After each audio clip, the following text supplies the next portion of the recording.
Thank you, Lily, and thank you, everybody. It's really wonderful to be here, wonderful to stand in front of you, wonderful to follow Kim. So one thing that Lily didn't mention was one day, more than a couple of years ago, Kim won't allow me to say how long, Kim was my resident in Ghana, in Kumasi. And quite remarkably, here in the audience, someone who was also a student at that time. Please stand up, Stephen. Who's now a doctor with USAID in Liberia. So Ghana, and there's also Ghana, a group from Ghana here. So Akwabu. So I heard Lily last night talking about how this conference is making history for newborn survival. It was very moving, I thought. And we are making history here. Things are changing, even since we started to meet. And we're also living history. We're meeting old colleagues from the past. And I'm also reliving an episode where I stood here on this podium once before, I think with Lily also, at a USAID meeting in about 2007. And it was during thunderstorm season in Joburg. And I was standing here and I was just coming up to the crescendo of my talk about how no newborn should ever die in Africa. And suddenly there was a bolt of lightning, a crash of thunder, all the lights went out. And I said, and even God agrees. And about 4 years later, I met somebody who working in rural Sudan who had been at this meeting, and I bumped into them into an airport, and they came running across the lounge, and they said, it's the woman with whom even God agrees. So I'm hoping for the sake of everybody here that we won't have any thunder and lights out. I have on my talking dress today, and for those of you who can't read from the back, this dress says, one maternal death is one too many. It's from Malawi as part of the National Everyone campaign. And the dress has a message to all of us. One maternal death is one too many. But what we want also is that one newborn death is one too many. One stillbirth is one too many. So we're here to change a paradigm together. Now, Lily said I was going to be talking about how we link the mother and the baby. I'm not. The mother and the baby are linked. The baby is inside the mother for all the time until the baby comes out, and then the baby sits with the mother and can't go anywhere without the mother. So the mother and the baby are linked, and we have to link them in programs. So this talk is much more about how do we make the business case to get more money for mothers and babies together. And so if we can get this to work, what's our delivery goal? Our delivery goal is that no woman should die while giving life. And yet, more than 250,000 women die every year, mostly needlessly. Our delivery goal is that no newborn is born to die. And yet we've heard many times in the last couple of days that 3 million die every year. We also want to say that no baby should be stillborn. 2.6 million babies dying in the last 3 months of pregnancy. 1.2 million of those, the mother starts pregnancy with a live baby kicking, and the baby's dead and comes out dead. And that's a fault of the system. It doesn't happen in rich countries. That is totally preventable. And also, this doesn't work very well, does it? Okay. And also, no child should be stunted or should die before their 5th birthday or unnecessarily after that. And stunting, in many ways, is linked to the same issue of poor growth in utero and leading on into children who then don't grow appropriately. So here we have a total of 10 million deaths, many of them unnecessary. and more than 3.5 million of those occur within a few days of birth. And this conference is really about how we change outcomes at birth. We're focusing in the title on the newborn, but that sits with the mother, and we also have to bring in the stillbirths. And so, now that I'm a professor for 3 weeks, I felt that we have such a big problem, what we should do is we should use the evidence to address this problem. Now, we all wish that was actually how public health works, but anyway, let's go with this premise. So if we did actually have evidence-based public health investment, we would do, as Kim has said in her talk, we look at the epidemiology, we look at the burden, how many die. We also look at the disability, very important outcome from the time of birth as well. We look at risk factors, poor growth, preterm birth, undernutrition, anemia. We look at equity gaps because we care about reaching the poorest and we have to find ways to measure that. We look at the evidence, what's the grade of our evidence, what's the recommendation out of this. And it may have 20 randomized trials but only save 2 lives. And it may have not very many randomized lives and save millions. So we need to be careful too that we don't just go on what people have done trials on. We also have to look at what the reality of the impact is likely to be. And then we also need the evidence for what speeds up our implementation. And then we need, as Kim has said, to look at specific bottlenecks in countries, context-specific bottlenecks. And we need to focus on the quality of the system, not just the coverage. So this is all great, it's fantastic, nice, evidence-based policy health making 101. But let's make it a little clearer. So basically, what do we want to target? What tools do we have in our hands to do that with that are going to have the most effect? And what about our team? What does our team look like around us? How many midwives do we have? How many community health workers? Do we have doctors? What skills do they have? Supplies and system strength. So this is the basis of it. So for a target, we're here in South Africa, and what you really want is a big one. So this is one of the big 5 in South Africa. And so what we tend to do when we think of what we're doing is, if we're someone who works on newborn, maybe we think our target is just the newborn. If we're someone who works on the maternal side, we just think about the maternal part or the child part. And most of us don't think enough about the stillbirth part. So if we thought of all those, then that would make it the big 5. If we put together all of those, so that's a good South African analogy.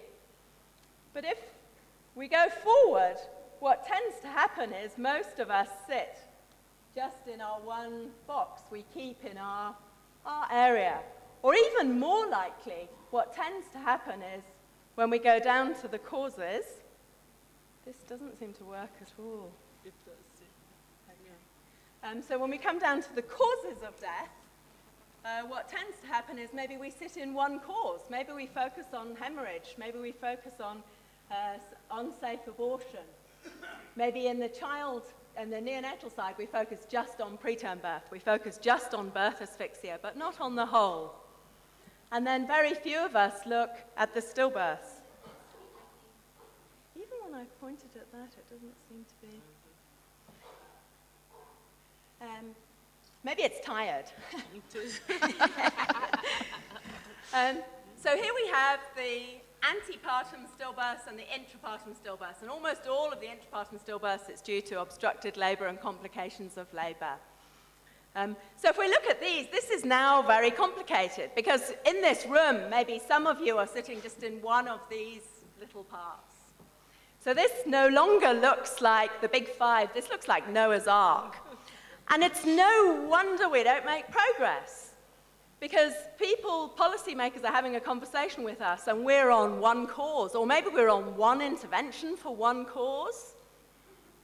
And we're not on the big thing, women and children, stillbirths, mothers, babies, care at birth, and really making that clear.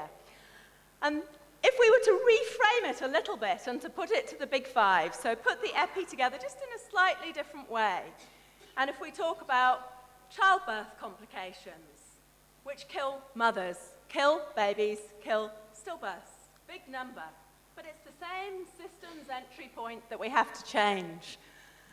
And it's not a quick change, is it, to really make effective coverage of care at birth with C-sections at the right time, quality of care. This includes being able to resuscitate the baby afterwards. It's not something we will generate in a day, and it's not cheap. We're kidding ourselves if we call it cheap. But it's jolly good value for money. Unbelievably good value for money if we count all those deaths. What about preterm birth complications, another big cause? Infections, if we look at the mother's infections, the baby's infections, and many of them come around the same issues, infections during pregnancy, unhygienic practices in the facility, unhygienic practices at home, and how we manage those with antibiotics. Then the chronic maternal conditions have an effect on the mother, hypertensive disease of pregnancy, but also have an effect on the baby, preterm birth, small for gestational age. Undernutrition affecting all the way through the continuum of care. Here's our big five, guys. If we could focus on these big five, we would make much more traction. Then, if we go forward, if we can go forward,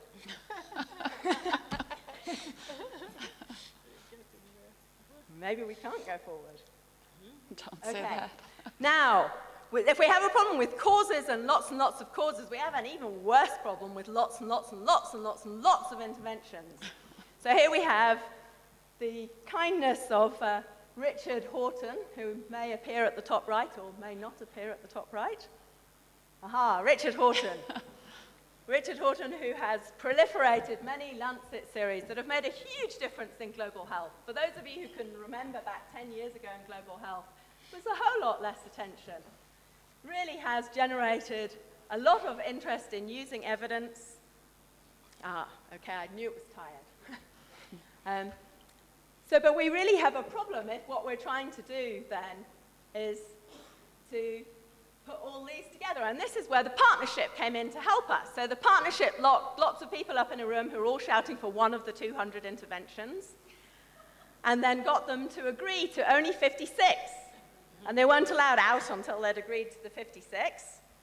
And this is the Essential Interventions document, which I hope most of you have seen. And this is also very helpful for us in focusing down and not trying to do everything. And this still doesn't seem to work. Aha, okay.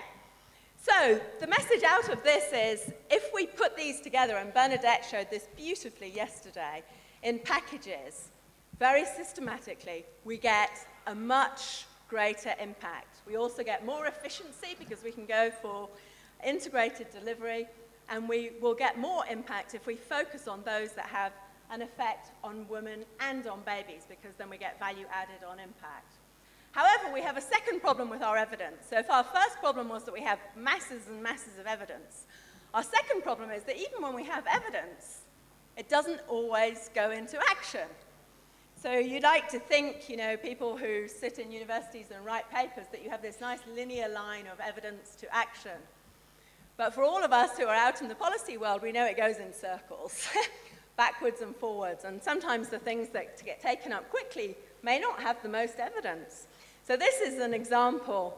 I don't know who will recognize this, but this drug was tested in lambs. The first trial was around 1972. There was an NIH consensus statement in the mid-90s. Cochrane review with 19 RCTs with mortality effect. Standard of care in rich countries, you would be sued if you didn't get it. Unfortunately, it wasn't even listed on the Commodities Commission. Anybody got it yet? Antenatal corticosteroids. Here, 1970 to 2010. And next week, WHO are going to be having a guidelines review committee. Hopefully in a few weeks, we will hear that it's been listed on the essential medicines list for this purpose. Joel has been key in making that happen. And so massive evidence, but not going into policy. Okay, here's another one. First mortality trial in babies, published in 2007. Third, published in 2012. All from Asia, already a WHO review. What's this one? Chlorhexidine. Really rapid progress. This is what we should be doing when we get evidence. It should go quicker. I mean, we still have to be very wise with our evidence. We shouldn't take it out of context, but it should go faster. So this is something that we need to be looking at. Okay, so now we have lots and lots of evidence. We have our way of looking at to get it into policy. And then we have two approaches that sometimes conflict on our tools. So there's the very simple toolkit versus hugely complicated, comprehensive, lots of people and lots of gadgets toolkit. And this, in a way, is like the vertical approach versus the systems building approach. And sometimes we cause that to be a conflict. It doesn't have to be a conflict. We can take simple tools, like some of the ones that are listed in the UN Commodities Commission, and put them into a complex system. Or we can build towards a system with simple tools. And so here's some of the tools that are in the UN Commodities Commission. So are these a best buy or not? How many lives would they save? Case management of neonatal sepsis, 500,000. Chlorhexidine cord cleansing, it's not in list yet, so we can't estimate the effect, but it will be a substantial effect. Antenatal corticosteroids, around 430,000 lives saved, very low coverage. Neonatal resuscitation, around 250,000. And Georgina Msemo is here, did a fantastic trial in Tanzania looking at this. Kangaroo mother care, which isn't on the Commodities Commission because it doesn't need a commodity, but is also high impact. So this toolkit is one way to look at things, but then here's another way to really think about this issue of making your best buy case. So if you look at this, these are interventions that impact on maternal mortality, that impact on stillbirths, that impact on newborns, and that affect small for gestational age and stunting, and may or may not affect preterm. Unfortunately, some of these studies didn't measure gestational age. And so your best investment here is those that impact all these outcomes. Family planning does, and so does, in fact, so do all the ones at the top here. And what I want to do very quickly is just to take 4 of these as examples. I haven't necessarily picked the 4 highest impact ones, but ones that I think make important points here. Okay. Okay, that would be helpful, actually. Sorry, guys, I can't go very quickly because I can't click through it quickly enough. Okay, good. Let's see if this works. Yes! Good. Okay, family planning. So Family Planning 2020 last year really put this neglected issue back on the agenda. One of the most cost-effective ways to reduce maternal deaths, improve neonatal and child outcomes. And a particular focus on adolescents. So 16 million adolescent girls who give birth each year, around 11% of births, and they are particularly at higher risk. But what we also forget is, so are the elderly women. The very, very elderly ones over 30. And their babies. Excuse me. Okay, so this is important, and this is an opportunity, and we should be backing it. People in the newborn health community, this is great. You know, the only region in the world that had an increase in deaths in the child survival agenda over the last 20 years is Africa. And why have newborn deaths in Africa gone up in the last 20 years? It's because we're flatlining on the risk or not going down fast enough, but our births are going up massively. So we need to put the 2 of these together, and we need to do a much better case in a business case of explaining how these link. Investing in the 2 linked together. People won't take up family planning if their babies are still dying. The 2 go together. Okay, and then this is also important for the health system. If you have a massive explosion in births, you can't keep up with your services. Even if you're generating new midwives, new doctors, new obstetricians, your coverage will stagnate. So this is a slide from Nigeria, and what it shows is the coverage looks like it stayed about the same. But actually, because the number of births have gone up, they've made fantastic progress in reaching more people. But coverage is the same because of more births. So more births is also better, more birth planning and family planning is actually also better for your health system. What about care during pregnancy? Infections are a critical issue that we can address and that we've had solutions for quite a long time, and we haven't made as much progress as we should. So syphilis is one of the most ancient diseases that we all have to study at medical school, but it's still out there. So this is recent estimates that were published in PLOS by Laurie Newman around just over 90,000 neonatal deaths. But this is where you miss if you only look at the neonatal deaths and you ignore the stillbirths, because the biggest problem for syphilis is actually stillbirths. So if you're not counting the stillbirths, you're missing that impact. Absolutely critical. And then the second point to make about syphilis is around 2/3 of these adverse outcomes occurred to women who went to antenatal clinic. They came into our clinics and we failed them. So that's a failure of our system. It's a missed opportunity and we need to change it. We have the tools in our hands and it's about making it work. And WHO has a very nice global elimination policy for this. What about malaria in pregnancy? So here in the sub-Saharan African continent, this now we're really starting to turn the corner, I think, with bed nets. But the focus hasn't particularly been on the pregnancy interventions and really making those happen as well. So much higher coverage here could prevent, and this is a slightly old estimate from Rick Steckety, so it may be slightly less than this now, but a considerable number of deaths from something that we really can do. And just to highlight in the evidence here that we have a problem, because many of the malaria trials don't measure gestational age or gestational age and weight. So it's hard to put together the preterm part. Now this is the big one. If you are thinking of the elephant with the target, this is your one. So if you look at this slide, this was in the Lancet Stillbirth series, and I don't know if Bob Pattinson is here. I think he's speaking today. I don't know if he's in the audience yet, but this paper was led by Bob Pattinson, Kate Kerber, and I were also involved. And this is looking at impact on stillbirths, on neonatal deaths, on stillbirths, and on maternal deaths. With basic antenatal care, you don't have a massive mortality impact. A lot of it is about the entry point into an effective contact point at birth. Even with advanced antenatal care, so ultrasound for growth restriction and so on, which costs more, doesn't have a major impact in high mortality settings. So this is the big bang one. This is 1.1 million stillbirths, 1.4 million newborns, and most of maternal deaths that are averted by this package. So this is a triple return on investment. The investment is more, but the return is way more. So it's very cost effective. Okay, but this is our reality when we come to talk about delivery. This is a picture from Ethiopia, and this is a picture from the hospital in Ghana where we used to work after the national insurance and free care was instituted, and you can hardly walk down the middle of the ward. So both of these are realities everywhere. Whether we're in Asia or in Africa, this is what we're seeing. And both of these are a quality issue. Why are people not here? Well, there wasn't a midwife, it wasn't clean, equipment wasn't there, there's no bed sheet. Why are too many people here? Great, but are we saving their lives? Are we doing the right things? Are we providing them with effective care? Really critical. So both of these are a quality gap. This one is also an opportunity.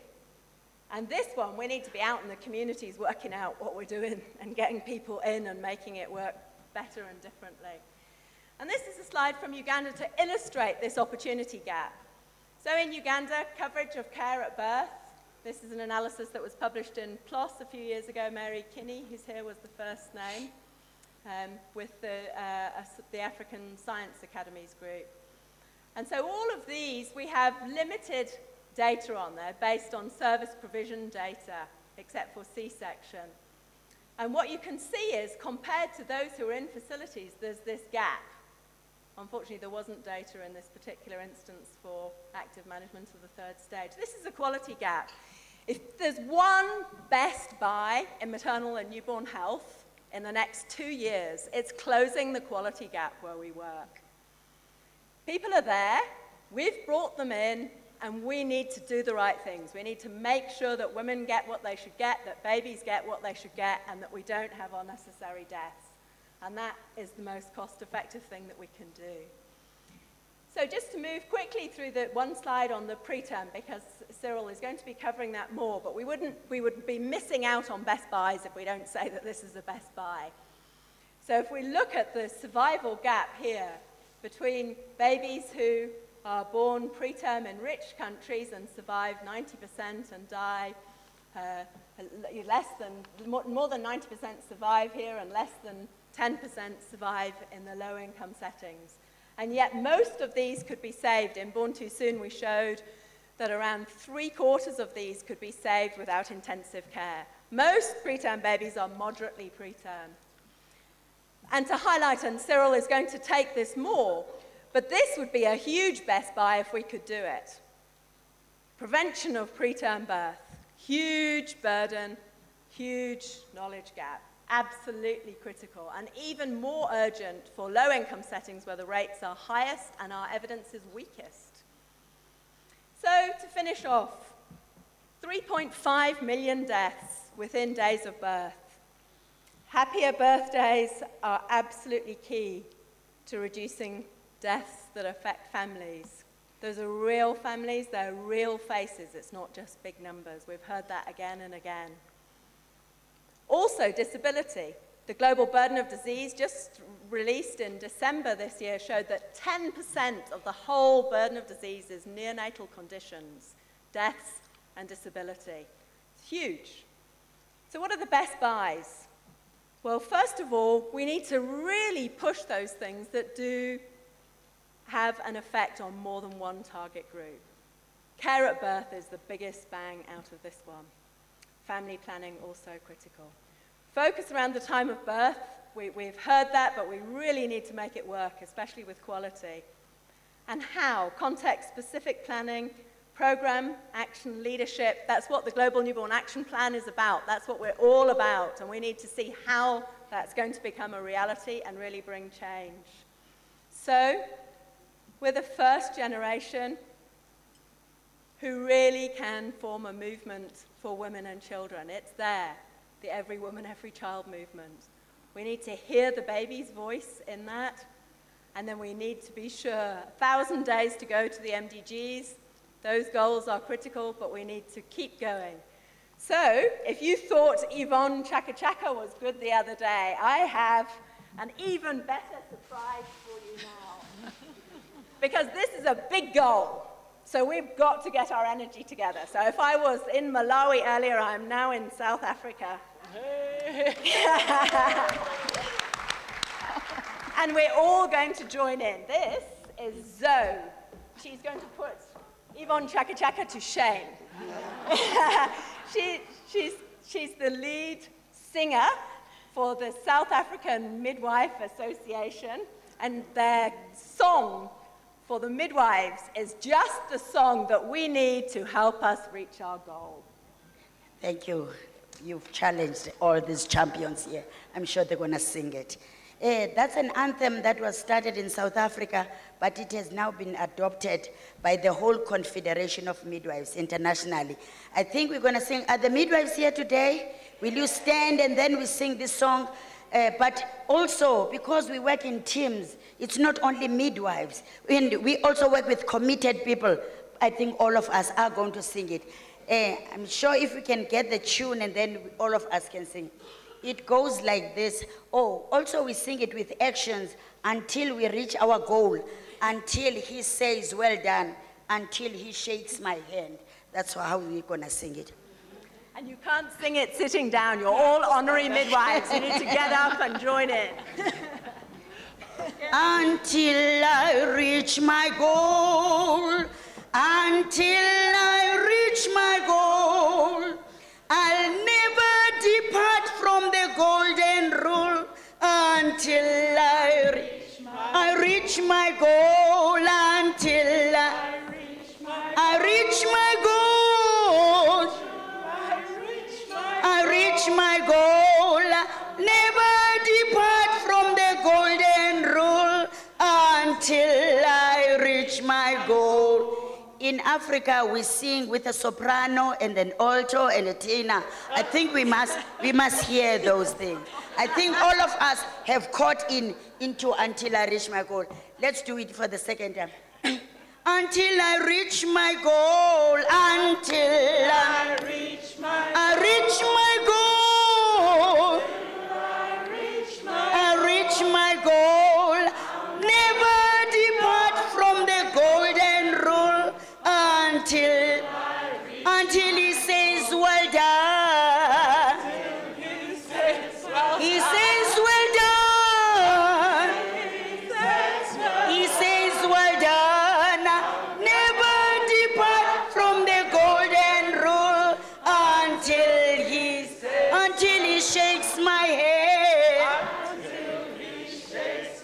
shakes my hand.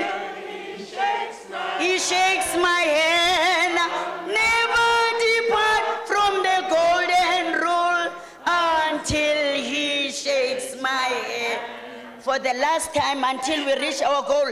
This is an anthem of commitment. I think from whatever Joy and the whole team were talking about, we are committed. Until I reach my goal. I reach my goal. I reach my goal. Never depart from the golden rule until I reach my goal. Well done, Zoe. Thank you so much. We have a goal to reach. Let's reach it together. Thank you.